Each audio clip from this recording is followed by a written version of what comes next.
Well, it's time for another adventure here in below the 38th football in South Korea. Today I'm on a proper adventure for the first time this year, really. For the first time since we set up this channel. I'm all the way down in the city of Gwangju. I've left the comforts of Seoul and Gyeonggi-do behind. If you're unfamiliar with Korean geography, Gwangju is a big enough city, about 1.5 million people in the southwest, right in the middle of the Jeollanam-do province, South Jeolla. Gwangju is, it's fair to say, is famous for three things before you even consider football. Number one is May 18th every year, because in 1980, on that date, there was a rebellion and uprising that was brutally quashed by the military junta at the time. We'll talk a little bit about that later on in the video. The second reason is food. This is probably one of the best places, certainly the Jeolla province, not just the city of Gwangju, but the Jeolla province, to get some food. Side dishes in this part of the world are absolutely extraordinary. And the third reason why Gwangju is on the map domestically is baseball. This is the home of the Kia Tigers baseball club, the most successful in Korean baseball.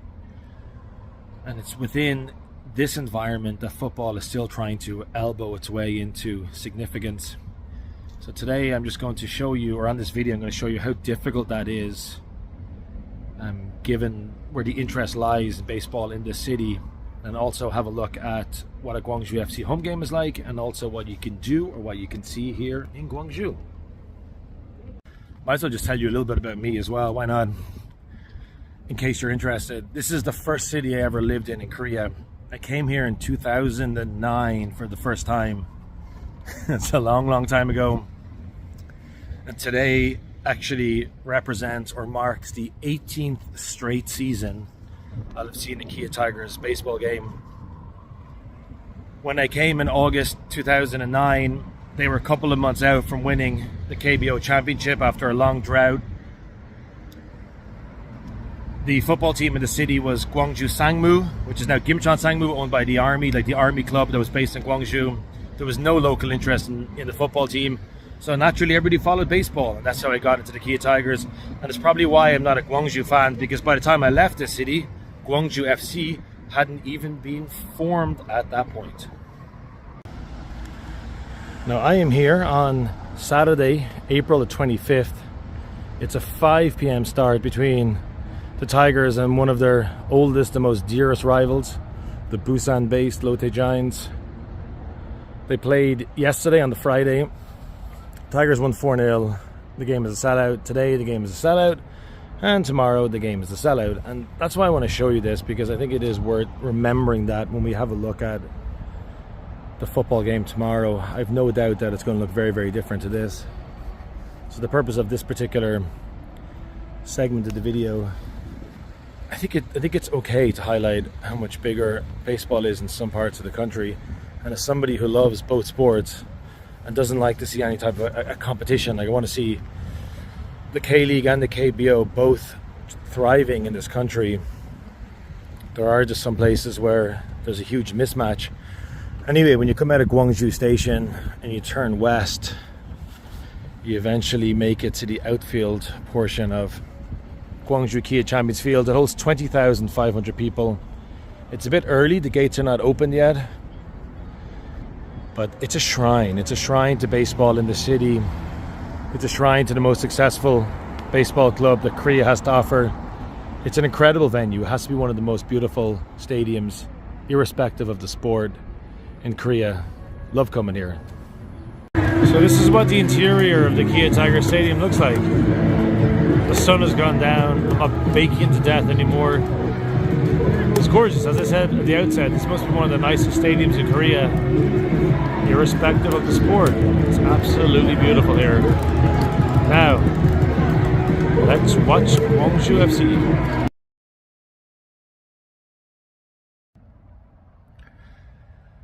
Well, good morning. It's Sunday, about 9:30 a.m. I survived that baseball game last night, and as you can probably make out behind me and now above me,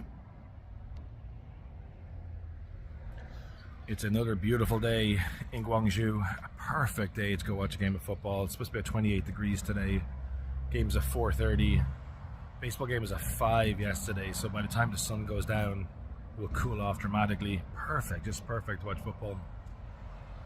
Anyway, this area is called Pungamdong in South Gwangju. Nothing particularly interesting about it. It's just where the first place I ever lived when I came to the city. But from the living room apartment where I first lived in, looking across this road, you could see this.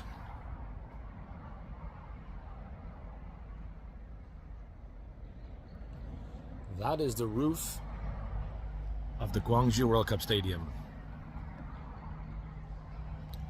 So from my living room window, just over there, 18 years ago, there was a view of the Gwangju World Cup Stadium. It's just worth remembering too that 2002, Korea beat Spain in that stadium on penalties to make it to the semi-finals of the World Cup. In that stadium over there, they renamed it the Husinink Stadium after the legendary Dutch manager. I think it's just been renamed now, the Gwangju World Cup Stadium again. But that is it, it's over there. And at the time, Gwangju FC didn't exist. Actually, FC Anyang didn't exist either, who are today's opponents. Gwangju were Gwangju Sangmu, the military team. The city of Anyang was still reeling from the relocation of the LG Cheetahs from Anyang back into Seoul. I think the first game I saw over there was Gwangju Sangmu against Jeju United. I'm not sure, because unfortunately Footballogy, where you need to get all this information from, they don't have any of those Gwangju games from 18 seasons ago. We'll forgive them that one. But there's the stadium one more time. So making my way to downtown Gwangju, which is over in that direction from the World Cup Stadium, and I noticed this. This absolutely did not exist in this spot, certainly when I lived in Gwangju before. The Gwangju International Archery Center. Nice little stadium with a nice view towards the city center. I noticed this on the way in as well. I mean, anybody's allowed in terms of certainly just walking around this area. There are no gates. And archery is very popular in Korea. They tend to do well at the Olympic Games in this sport. And yes, you can also learn every Tuesday, Thursday, and every Saturday mornings and evenings. You can come along and learn how to play archery. Is that what the word you use? Do archery? I'm not sure.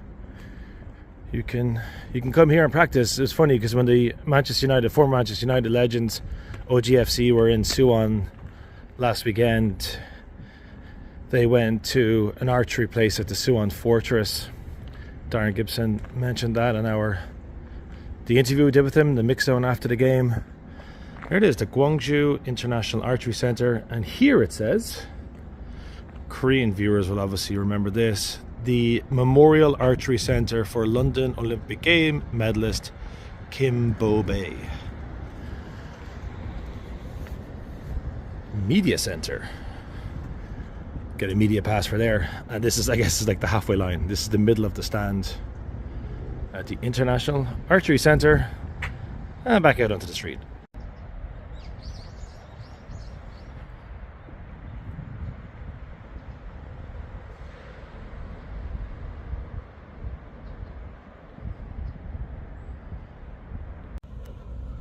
Well, I finally made it to central Gwangju. 12 o'clock on the dot.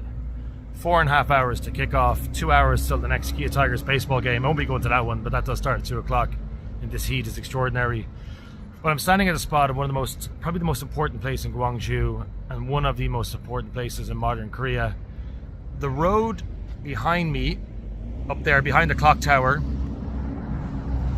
where that yellow bus is going, that is Kumnam Samro, and that road eventually leads to this fountain and this building here. This building is the former Jeollanam-do provincial office.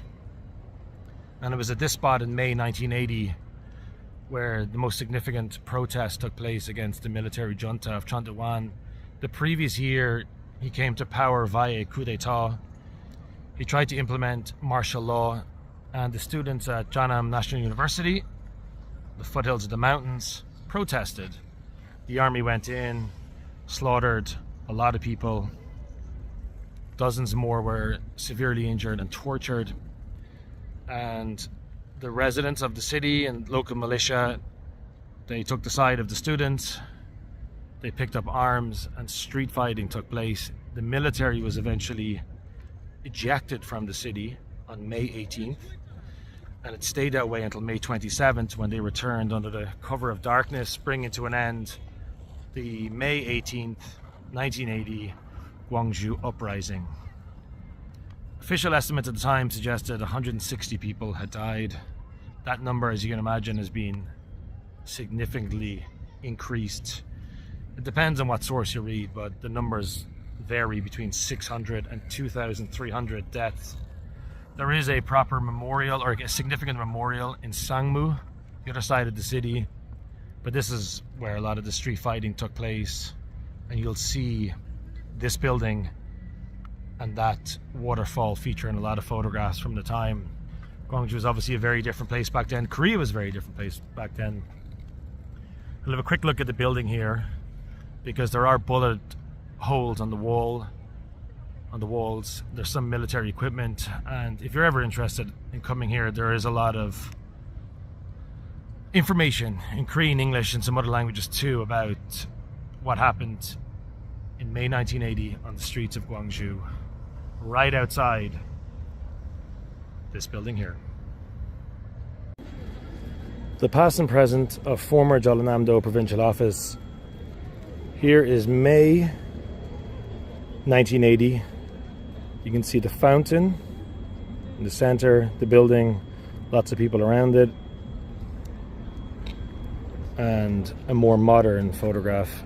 They call it now the 518 Democracy Plaza, and that's also now the former Jeollanam-do provincial office main building. It's also a stop on the subway, the Gwangju subway. It is under Culture Center, and former provincial office is the name of it. And here we have 518. You're actually allowed in, certainly allowed into some parts of it.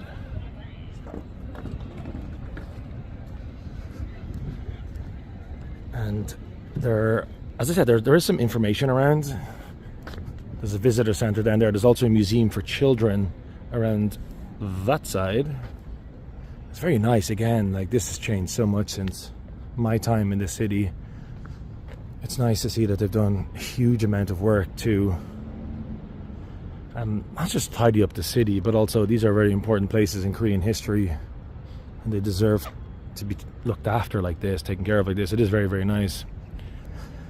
Citizen Army Jeeps, which are now under these heat blankets. This is extremely hot. Must be roasting inside one of those without the thing to cover the windscreen. Bullet hole found inside a ginkgo tree. At dawn on May 27, 1980, when martial law army seized this office here, a bullet became lodged inside a ginkgo tree in front of the main building.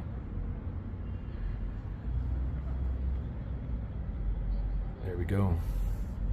Is it marked? I guess it's where those little bottles are. And here it also says suspected bullet traces on the former Jeonnam provincial office walls, and they are the orangey yellow squares, of which you can see several.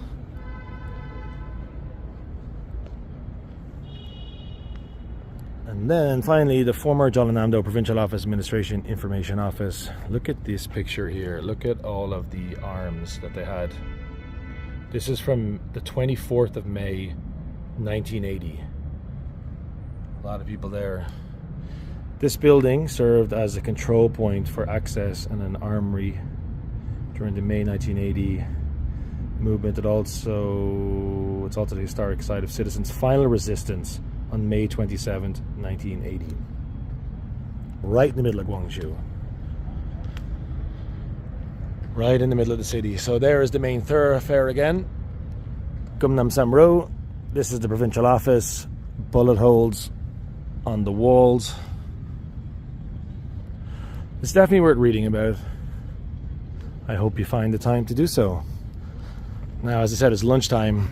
It's time to get a coffee and to get some food. Now, if you take the Gwangju Metro, there's only one line currently operational. It goes from the city center to the airport and then the KTX station at Songjan. It's not particularly long, but it's nice. They are currently building at least one more line at the moment, but one of the stops will bring you to Sangmu-jigu and a subway station called Unchan. And at Unchan you will find the 518 Memorial Garden. There's a lot of flowers, plants. There's live musical performances on at the moment. I don't know if you can hear the sound in the background. There is a huge information center. But there's also this underground memorial with the names of the deceased engraved on some plaques. So let's take a look at that.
It doesn't say anything about no videos or photography at the memorial there.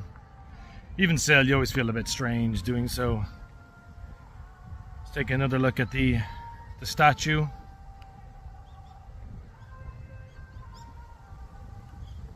And the park in general. Well, look, it's about 2 o'clock now. The game starts at 4:30. I'm going to get a coffee. I'm then going to move on to the Gwangju World Cup Stadium, which will be the last stop on this video of Gwangju. I hope to this point it's been okay.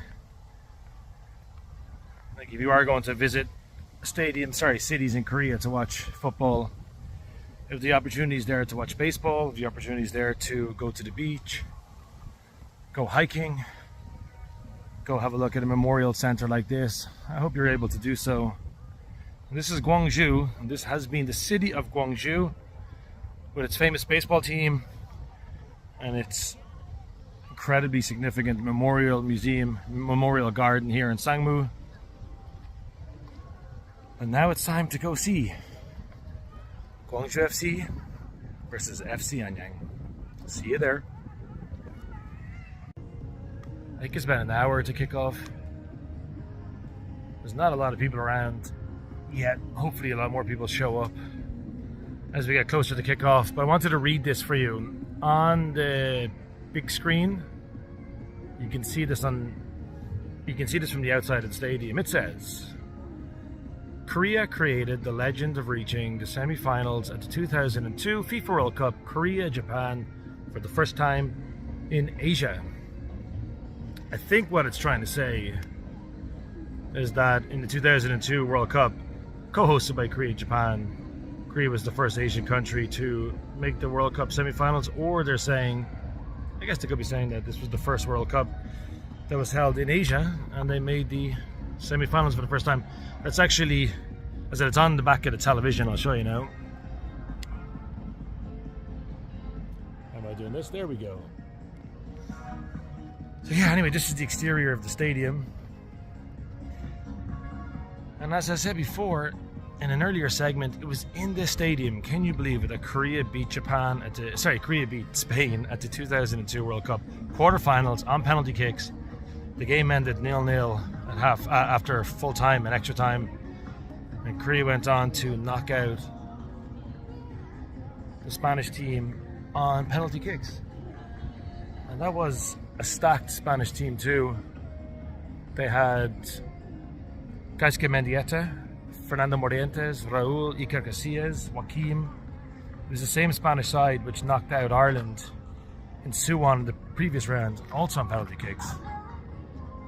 But they came here and they got unstuck by Korea, managed at the time by Guus Hiddink, the famous Dutchman. And for a while, this stadium, I don't know if it still is, but certainly for a while, the stadium was named in his honor, the Guus Hiddink World Cup Stadium. This, the last time I came to watch a football game in this city, Gwangju FC were using this stadium, the Gwangju Football Stadium. Like, it's in the shadows of the World Cup Stadium. There's the World Cup Stadium, there's a car park, and here is their former home. When the club was established in 2011, they were playing at the World Cup Stadium, but as that particular ground holds about 40,000 people, it was naturally deemed to be too big for them.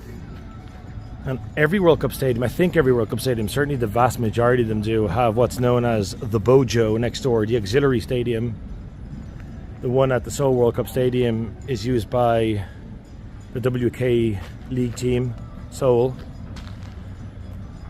There's other ones everywhere. I don't know what sort of use they get. And the one at the World Cup, the Suwon World Cup Stadium, is not used by any team. But they transformed this particular stadium into a K-League 1 stadium. Try and get rid of that zoom. There we go. The store, I think, was in there, or maybe just a shop to buy stuff. But they use this stadium, and unfortunately, like, the size of it is obviously perfect for them.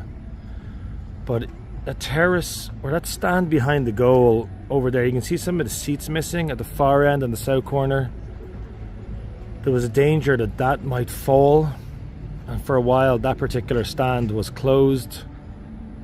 It obviously limited Gwangju's ability to sell tickets. And at that particular time, the club was doing really well. Hence, you see, way to Asia here. Lee Jong-ho was the manager. He's now with the Suwon Blue Wings. It was a great time to be a Gwangju FC fan. But they had to move back over here as a result of that. And I don't know if I should come over here, but there's tickets here. Let's have a look. Partially printed tickets, just left here. Prices: 18,000 won the west stand, east north stand 15,000 won, away seats 15,000 won. The away stand was the one that was actually over there that was about to fall down. And this was their fixture list when they played here in 2024 at the Gwangju Football Stadium. They opened with a home match against Seoul. That was Jesse Lingard's debut for FC Seoul. They won that game. And here we have, they ended it with a game against Seoul. Actually, the game against Daegu, the 31st of March on a Sunday, 4:30, their third home game. The first time I ever saw Gwangju FC was their first ever game as a professional club, and it was in this particular stadium against Daegu in 2011. So yeah, this is a bit of history here at the Gwangju World Cup Stadium, Gwangju FC's former home ground.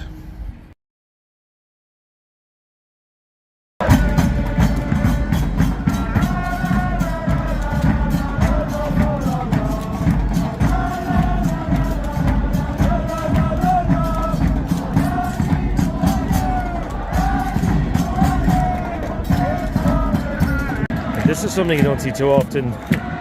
The home players, the Gwangju players, are warming up in front of the away fans. can't think of any other stadium in Korea where I've seen this. Fortunately, nobody's hurling abuse at them, but still, it's kind of weird. Like, there's loads of other places to warm up. Why warm up here? Paradiso Anyang.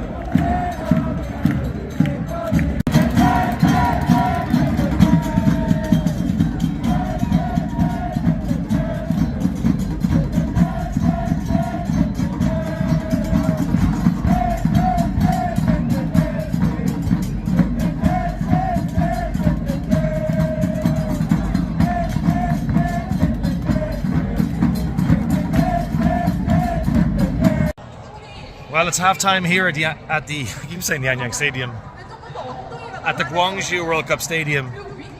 It's Gwangju 0, Anyang 3. The locals are depressed, but the away fans are having probably the day of the season so far for them. I just got handed a free beer. Thank you to the lady with the Kim Yong-chan 5 jersey for the free beer. It's nice doing videos on Anyang because I always feel like they're so appreciative of people who want to show their... I always keep saying it, it's such a great club. It's so friendly. The staff are amazing at Anyang. The fans are great. I love the atmosphere. It's always a pleasure to come and watch this team play for this reason. I gotta say though, we'll probably talk about this on the podcast. It's so sad to see what's happened to Gwangju. Hey, last December, Mike and I were at the cup final, and they took Jeonbuk Hyundai Motors to extra time, and they lost 2-1 in the end in a game marred by red cards and exaggerated fouls. They were in the Asian AFC Champions League quarter-final not too long ago either. And like I showed you the stadium over there, like the way to Asia. There was a time when Gwangju just qualifying for Asia. Said, okay, go and do it, eh? You're a small club, small fan base, but they were qualifying for Champions League knockout stages, FA Cup semi-final, followed by FA Cup final. They finished third in K-League 1. It brings me no joy to say that they're probably the worst K-League team I've ever seen. I don't know what they can do to turn this around. They have some sort of a transfer embargo as well. They've lost all of their good players, most of their good players. They lost their manager, Jang Yo, to Suwon. So, like, it's cool to see Anyang winning this game. It really is. 3-0. It's a bit of a party in the way end. I don't want to see Gwangju getting destroyed like this. I guess if you had to say there was one fortunate thing for them is that there's no automatic relegation from K-League 1 this year. Even if they finish 12th, they'll still have the buffer zone of a playoff. It's disappointing. But anyway, from an Anyang point of view, it's amazing. It's really, really fun to be here. And I wish them all the best this season. Of course I do. It is a good club. Please come to visit. Please come and visit FC Anyang if you're coming to Korea at some point. You won't regret it. Great songs, great atmosphere, great flags, really friendly people, and the club itself is a gem in professional football. Anyway, check back in with you in the second half. So in front of 2,667 people, I did not expect to make a video with 20 minutes to go at 6 o'clock local time, and the score reads Gwangju 2, Anyang 3, and Gwangju nearly equalized. And that phase of play, it's tense. It's tense behind the goals here in the away end section. 20 minutes to go, 3-2. My prediction, I guess, my statement that Gwangju might be the worst team in K-League 1 history is beginning to look a little bit silly right now. Anyang have a lot of work to do to close this one out.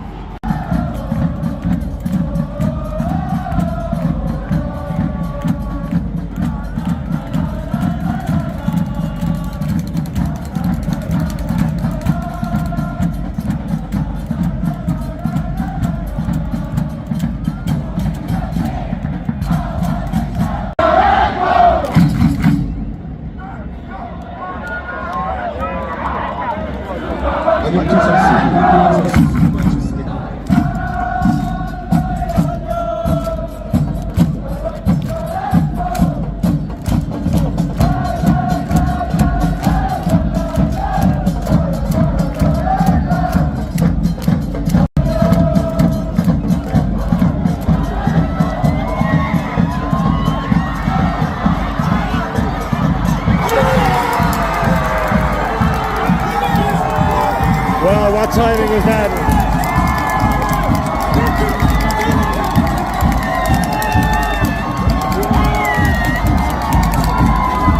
Unbelievable. I love that Sukabati song. And just as I take that video, Kim Moon makes up 4-2.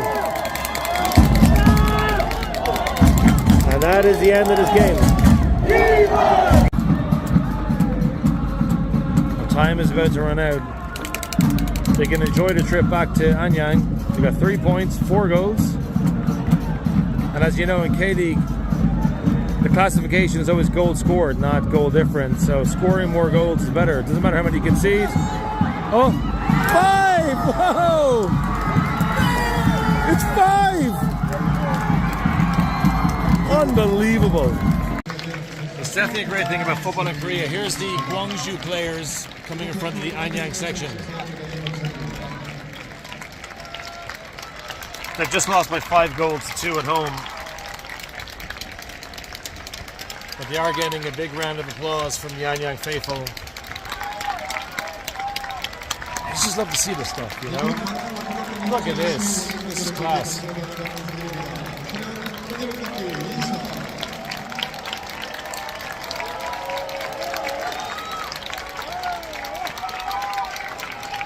It's just nice to see. It doesn't always have to be bottles and violence and throwing stuff at people. I don't think anybody has any animosity towards Gwangju. Actually, these two teams would have played against each other and faced off towards the top of K-League 2 not that long ago. But I don't think anybody wants to see Gwangju do as badly as they currently are doing. Now the players will exchange place, and here come the Anyang players. I have a KTX to catch.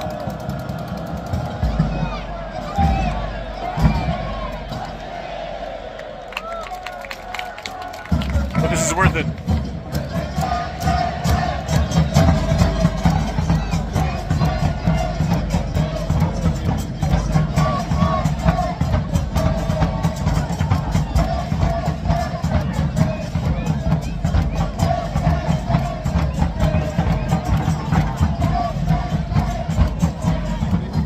That's what a 5-2 win on the road will do. Class.